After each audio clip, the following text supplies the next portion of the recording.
Hi there. I'm Justine, and I want to talk to you about breaking cycles and what that really looks like. Cycles can be anything. It's not just for alcoholics or people with eating disorders or whatever. Cycles can look like anything. It's anything that is reoccurring in your life. Growing up, I was raised by a single mom who worked her tail off, and I remember praying on my birthday cake and wishing for a man to come and rescue us, to make our lives better. I remember that as clear as day. I mean, if you think about the fairy tales and stuff from when we were growing up, Cinderella had Prince Charming, right? So I remember praying for somebody to come and rescue my mom and make our lives better.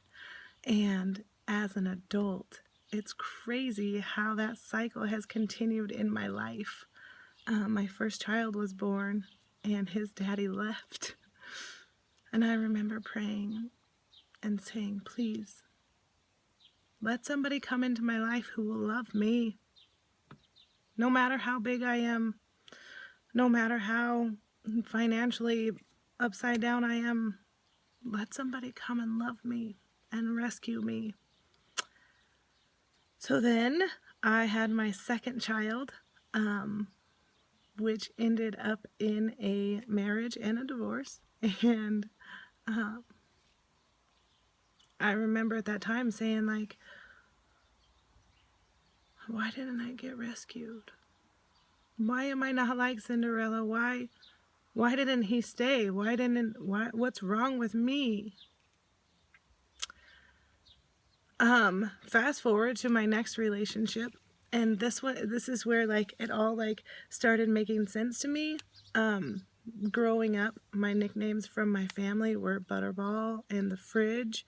My brother and sister would often tell me that I was fat and lazy, and the last relationship I was in, I remember him getting drunk and saying, I don't like big girls, but I love you.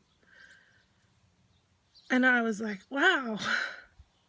It didn't take me until after that relationship was over and he had told me that he had started dating me to fix me.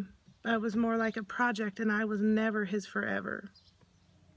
5 years I spent with this, and it's all about the cycle. Like when I was growing up, my family that loved me, their names for me were the Fridge and Butterball.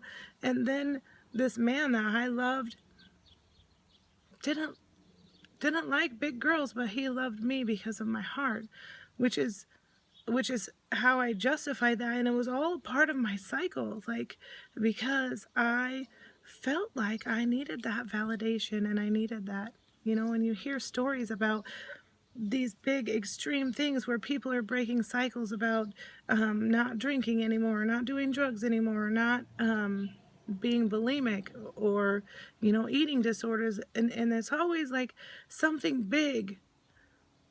But I wanted to share my story with you today because I feel like there are emotional cycles in our lives that we allow to define our worth and to define who we are. For me, my emotional cycle was finding somebody who loved me, or I thought loved me, even though I was fat, or finding a man to rescue me because I was a single mom, and it took a man to define whether I was worthy or not. And I am just sharing this with you because I want you to know that no matter what cycle is holding you back in your life, you have the power to change that.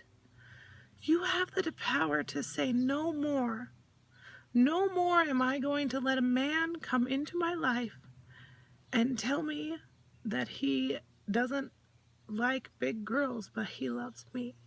No more am I going to allow my weight or my relationship status define where I stand in society, or where I stand in business, or where I stand even as a person on a social level.